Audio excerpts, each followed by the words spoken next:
करते हुए जाते हैं।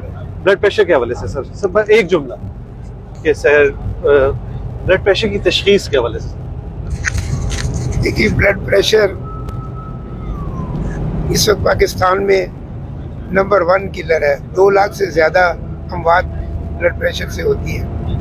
और अफसोस की बात यह है कि 38 मिलियन जो इसमें हाइपरटेंशन में मुब्तला है, 36 मिलियन कंट्रोल में ही नहीं है। सही 2 मिलियन को सिर्फ ट्रीटमेंट मिल रहा है और उसमें भी कंट्रोल अच्छा नहीं है। सही। तो हमें बड़ी कोशिश करनी चाहिए कि हम स्क्रीन करें और डायग्नोस करें। ज़्यादा से ज़्यादा लोगों में ब्लड प्रेशर चेक किए जाएं और पता चले कि कौन कौन। मेरे ख्याल में मस्जिदें और तबलीगी जमात के हर इज्तिमा जगह। में हमें यानी बूस्ट लगा लें हर जगह। हाइपरटेंशन लीग को ये काम करना चाहिए। बिल्कुल।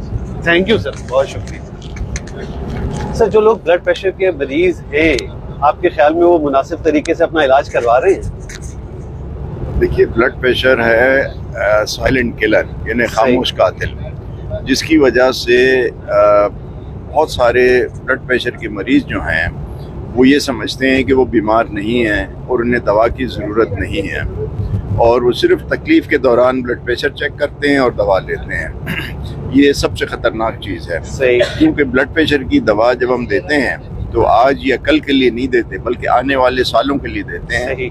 तो दवा लेना बहुत ज़रूरी है। और डेटा के हिसाब से हमारे मुल्क में ख़ास तौर से जो लोग अपना इलाज मुस्तकिल करा रहे हैं, उनमें से एक तो ये है कि मेजॉरिटी को पता ही नहीं कि उन्हें ब्लड प्रेशर है, और अंदाज़ा ये है कि ब्लड प्रेशर के जितने भी मरीज़ हैं हमारे मुल्क में, उसमें तकरीबन 12 से 14% ऐसे लोग हैं जो कि मुकम्मल तौर पे मुनासिब तरीके से अपना इलाज करा रहे हैं। तो मेरा ख्याल है अलामत हो या ना हो दवा जरूर लेनी है। दवा बहुत ज़रूरी है, अलामत का इंतज़ार ना करें। ठीक है सर, थैंक यू सर। आए सर, अब जो है ब्लड